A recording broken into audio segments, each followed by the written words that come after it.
అందరికీ నమస్కారం. జీవన చంద్రికలు ఆడియో కథలు వినే వారందరూ తప్పక సబ్స్క్రైబ్ చేయండి, లైక్ చేయండి, షేర్ చేయండి. స్కిప్ చేయకుండా చివరి వరకు వినండి.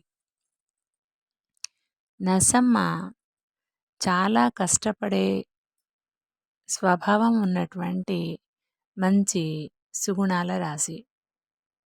ఎదుటివారికి సంపాదన ఉందని ఏడ్చే తత్వము లేదు. తనకున్న దాంట్లోనే తృప్తిపడే గుణం ఉంది. అలాగని సోమరితనం కూడా లేదు. చాలా కష్టపడుతుంది.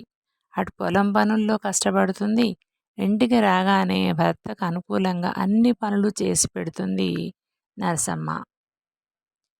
కానీ ఆమె భర్త నసీములు మాత్రం కొంచెం విలాసపురుషుడు. తాను పొలంలో కష్టపడడానికి వెళ్ళినప్పుడు అక్కడ కూలి చేయడానికి వచ్చిన ఆడవాళ్లతోని నవ్వుతూ సరసాలాడుతూ పొలం పనులు చేస్తాడు. అంటే పొలం పనుల్లో కూడా సరసం చూపించేటువంటి మనిషి. అతనికి ఎవరైనా ఒక స్త్రీ నచ్చింది అంటే ఓ పట్టాన మనసుకు సర్ది చెప్పుకుని ఉండలేడు. తప్పకుండా ఆ స్త్రీని పొందు కోరుకుంటాడు. ఆమె పొందు లభించే వరకు నిద్ర పట్టనటువంటి మనిషి. ఈ ఒక్క విషయం మాత్రం నరసమ్మకు చాలా బాధ కలిగిస్తుంది.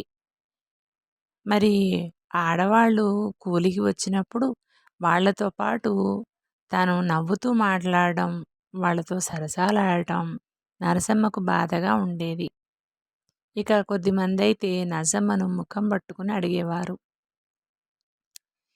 ఏమే నరసమ్మ, మీ ఆయన అలా వేరే ఆడవాళ్లతోని అలా నవ్వుతూ మాట్లాడుతూ ఉంటే నీకేమనిపించట్లేదే? నీకు సిగ్గుగా లేదే?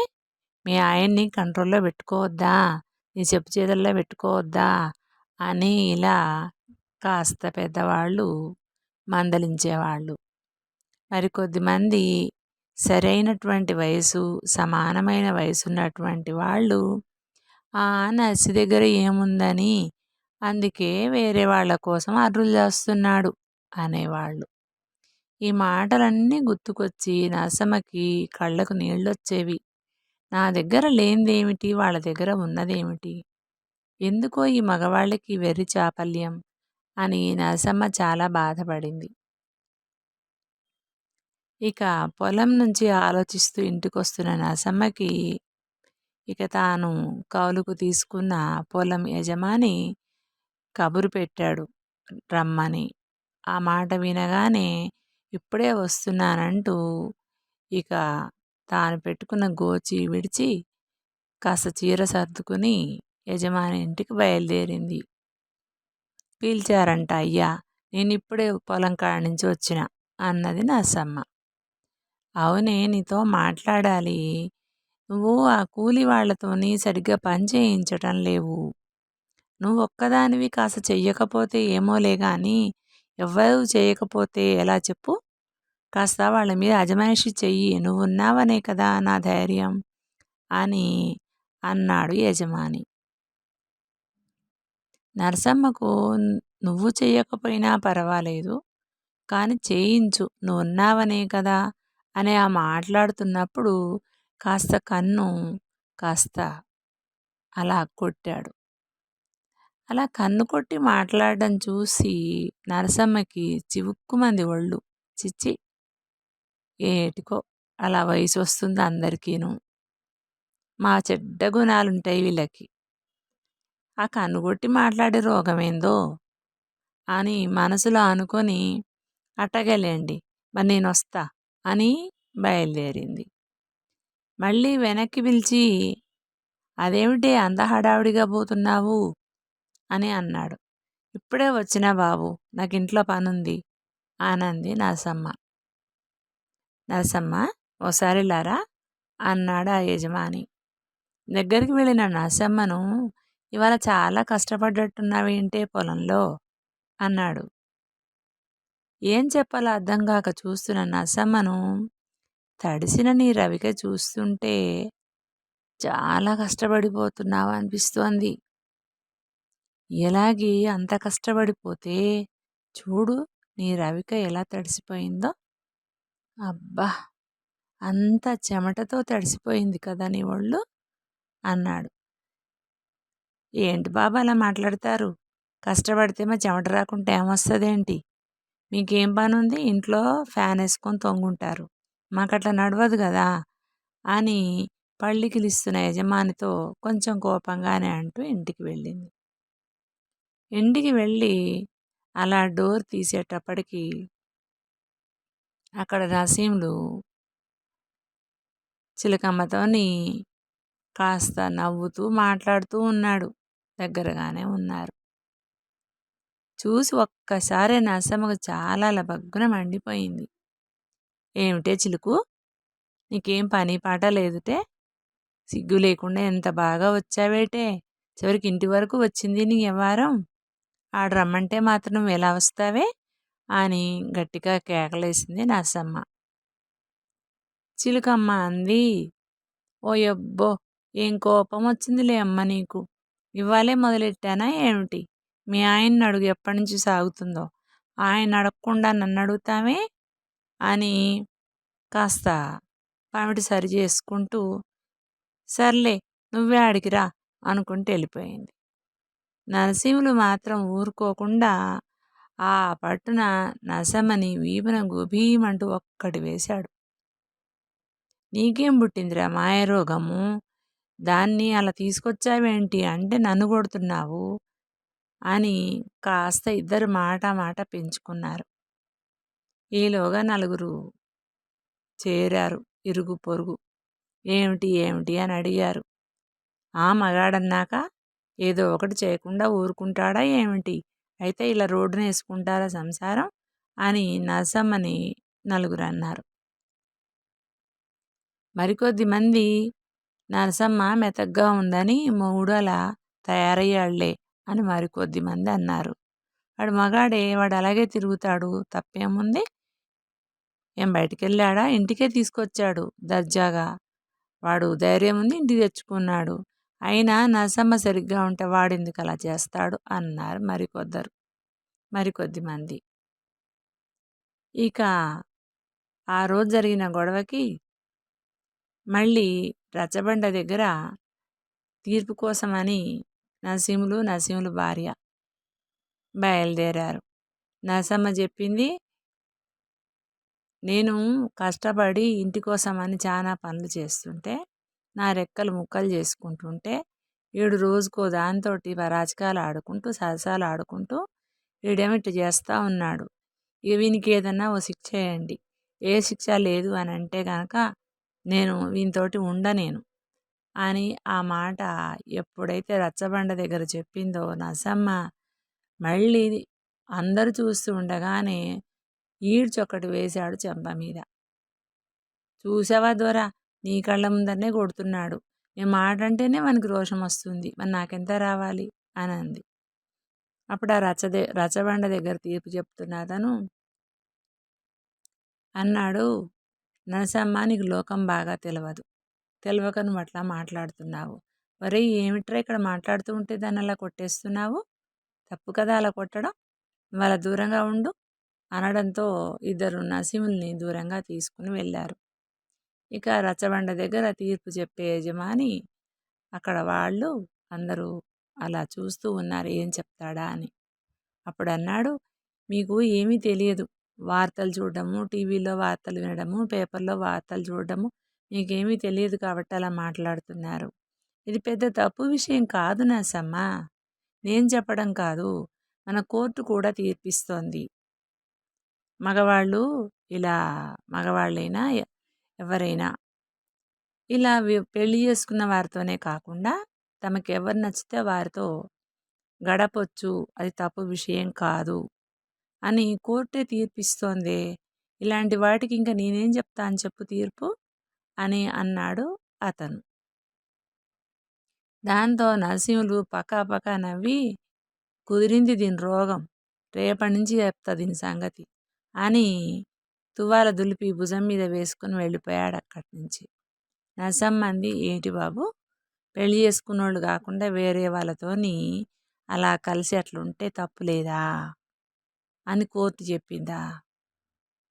ఈ మాట మీరు ఇంతమందిలో చెప్పిండ్రు కదా, అంటే ఇప్పుడు వీళ్ళందరినీ చేయమనేనా మీరు చెప్పేది?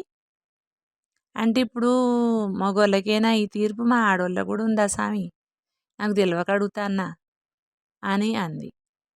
ఇక అతను నోరు విప్పక మునిపోయిన నరసమ్మ అంది, ఇంకైతే ఇప్పటాల నుంచి మేము కూడా, మాకు ఎవ్వడు సైగ చేస్తే వాని దగ్గరికి, ఎవడు పిలిస్తే వాని దగ్గరికి, మాకెవ్వడు పైసలు ఇస్తే వాని దగ్గరికి, ఎవడు నచ్చితే వాని దగ్గరికి, ఇంకా మేము కూడా పోతాం ఇప్పటి నుంచి.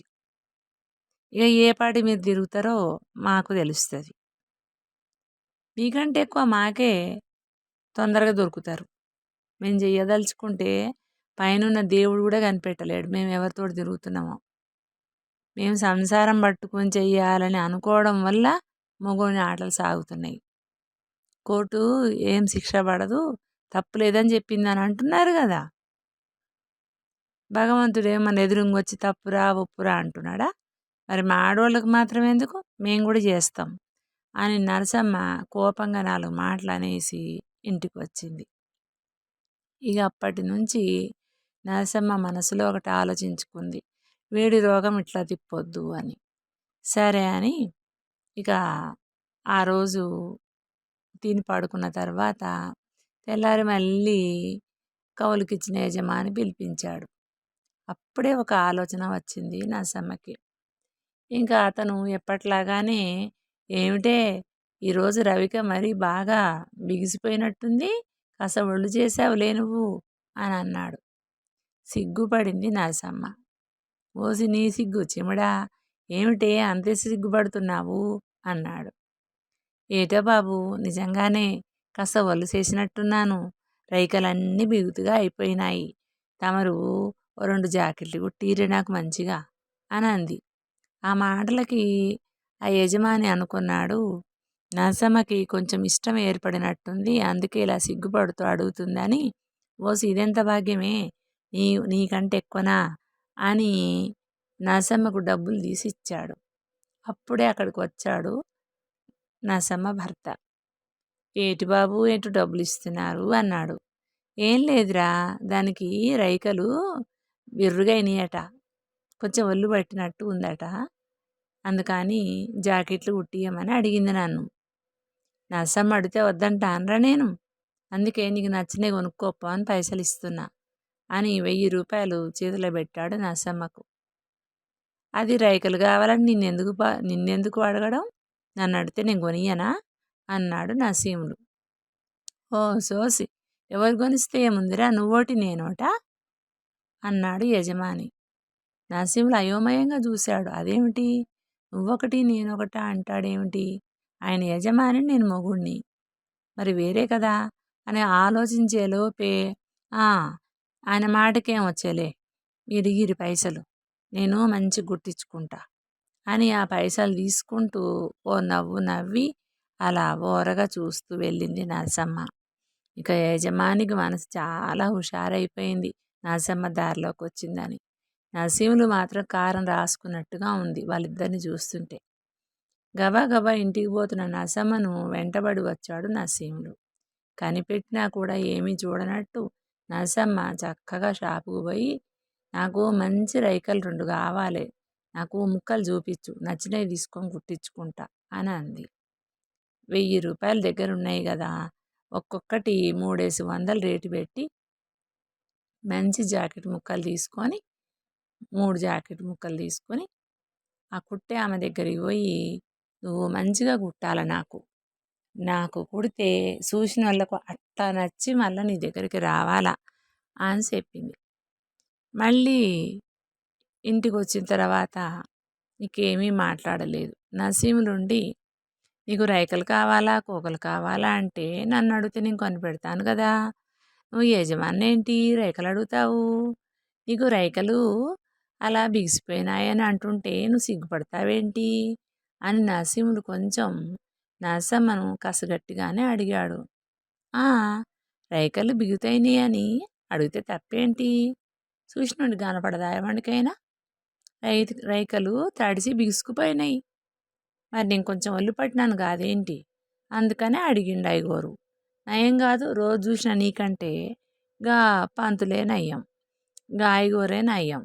ఎందుకంటే నువ్వు చూస్తావు గానీ ఏం అడగవు. మరి ఆయన నన్ను చూసి ఈ కోకలు, రైకలు నీకు బిగుతైపోతున్నాయి. మంచియి తీసుకో చీర సీకిపోయినాయి అని అన్నాడు. ముందైతే రేఖలు కుట్టించుకుంటా అని చెప్పిన. మరి నాను ఒళ్ళు పట్టినాను కాదేంటి నువ్వు పెట్టే సుఖానికి అని అంది. నరసింహులు అది కోపంగా అంటుందా, ఎక్కిరిస్తుందా అర్థం కాక ఊరుకున్నాడు. ఇక అప్పటి నుంచి ఓ కన్ను నరసమ్మ మీద వేసి ఉంచాడు. ఏం చేస్తుంది యజమాని నరసమ్మ ఇద్దరు అని. కొద్ది రోజులు అయిన తర్వాత మంచిగా కుట్టించుకొని వాటికి డిజైన్లు వేయించుకొని ఆ జాకెట్ వేసుకుని కావాలనే మంచిగా యజమానింటికి వెళ్ళింది. అప్పుడు కూడా నరసింహులు ఆమె వెంట కనబడకుండా చాటుగా బయలుదేరి వెళ్ళాడు. యజమాని చూస్తూనే నరసమ్మ కొత్త రేఖలు వేసుకున్నావా అన్నాడు. మరే నీకు చూపిద్దామనే వచ్చిన, మంచిగుందా నా రైక అనంది.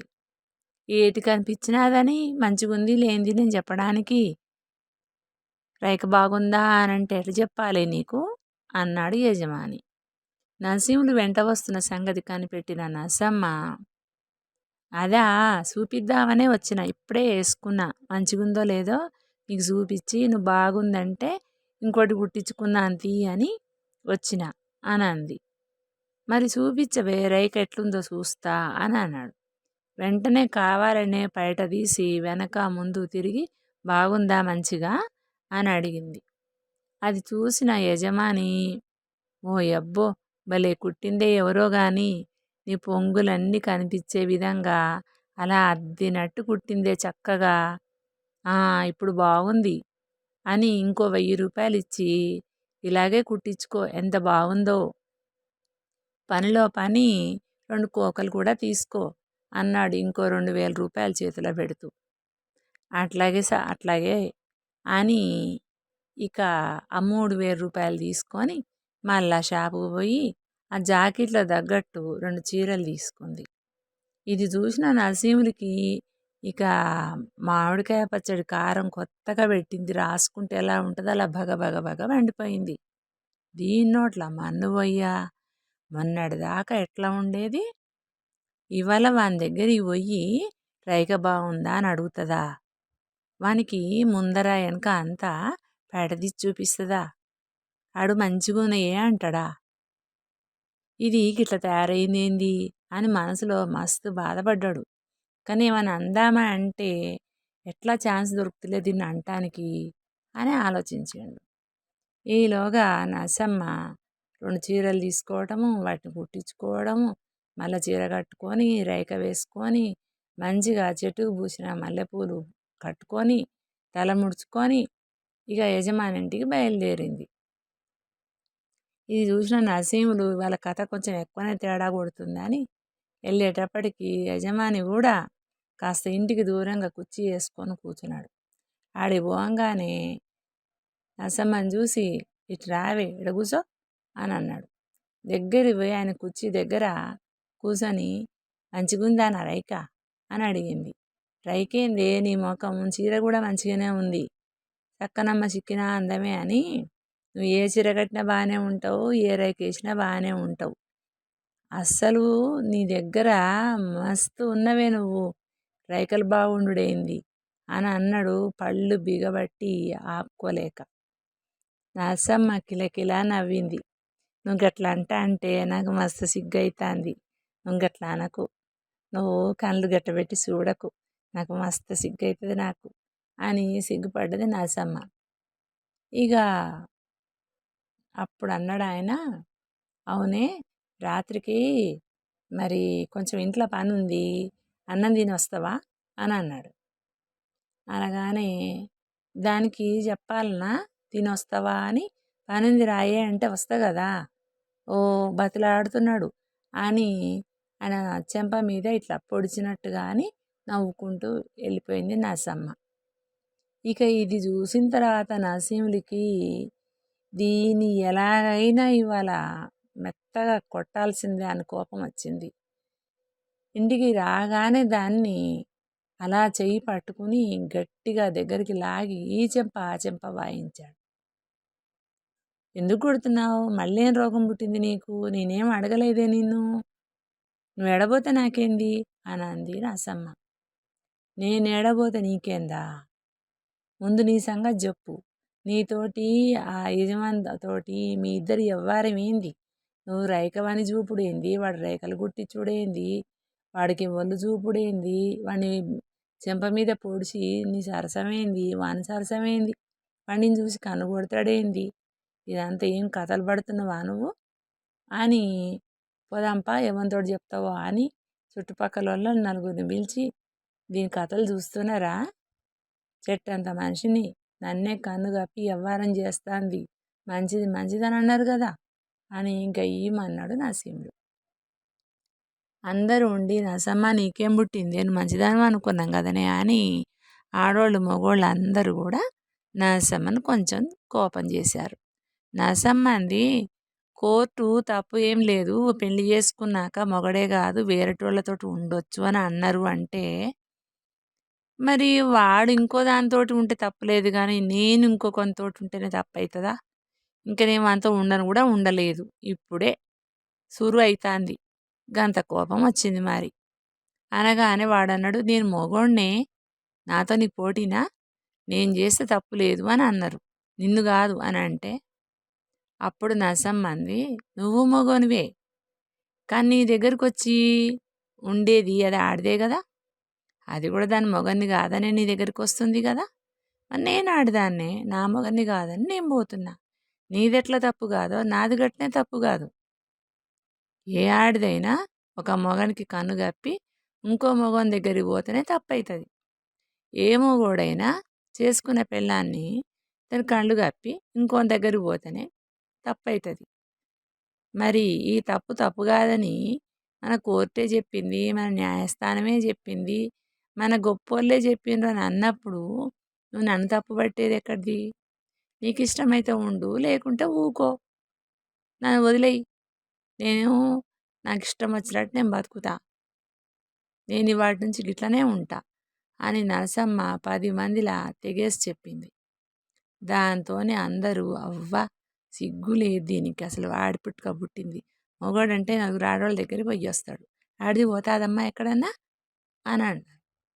అప్పుడు నరసమ్మ అంది, మరి అదే చిలకమ్మ నా మొగం దగ్గరికి వచ్చినప్పుడు ఈ మాట చెప్పలేదు ఎందుకు? మీ అందరికీ నోళ్ళు పడిపోయినాయా? వాళ్ళు నాకు చెప్తాన్నారు నీతులు, ఇంటి ఎవడైనా చెప్తాడు, వినకపోతే ఎవడేం చెయ్యడు, పో నడవండి, నాకు ఎవ్వరేం చెప్పొద్దు అని అంది. ఆ మాటతోని నరసింహుడికి ఏందో ఒక్కసారే సత్యమేందో బోధపడ్డట్టు, భగవంతుడు దిగొచ్చి భగవద్గీత చెప్పినట్టు అనిపించింది. అవును కదా, దాని మొగని తెలవకుండా వేరే పెళ్ళాంతోటి వాడుంటే తప్పులేదన్నాడు, మరి ఇప్పుడు వీని కన్ను కప్పి నరసమ్మ యజమాని దగ్గరికి పోదామని చూస్తుంది, నేను పోవద్దు అది పోవద్దు, నేను చేసిన తప్పు వెనుకకు రాదు, కానీ ఇది ఇప్పుడు ఇక తప్పు చేస్తే నా మనసు ఊరుకోదు, అందుకని తప్పు చేయకముందే సరి చేసుకోవాలని అందరు వెళ్ళిపోయినాక నరసమ్మని చేయి పట్టుకొని ఇంట్లో తీసుకొచ్చి దగ్గరికి తీసుకొని దాని చేతులు పట్టుకొని, ఇక నా తప్పు కాయే, ఇప్పటి నుంచి ఇక నేను ఏ ఆడదాని దగ్గర పోను, నువ్వు గా యజమాని దగ్గరికి పోయి గట్ల రైకలు కోకలు తీసుకోకు, నీకు కావాలంటే నేను కొని పెడతా, నువ్వు అట్లా పోవుడు నాకు నచ్చదు, ఏమో మగబుద్ధి నాకు తెలవకట్ట చేసిన, ఇక నుంచి నేను ఎవరి దగ్గరికి పోను, నువ్వు నాకే సొంతం, నాతోనే ఉండాలి అని ఆమె దగ్గర తీసుకున్నాడు. నరసమ్మ అంది, నువ్వు ఇవాళ మంచి మాట చెప్పినావని నేను వినా, నీ బుద్ధి ఎప్పటికీ ఇట్లా ఉంటుంది నమ్మకమేముంది, నువ్వెన్నడు మళ్ళా పాతదారిలోకి పోతావో నేను మళ్ళా అట్లనే తయారవుతా, ఇప్పుడు నువ్వు అన్నవని వింటున్నా, లేదంటే ఇవాళ మాపటికి పోయేదే ఉండే అని అన్నది నరసమ్మ. ఇక అప్పటి నుంచి నరసింహుడు తాను ఇంకొక చెడ్డదారి దొక్కలే, పరాయి భార్యకు తాను ఆశపడలే.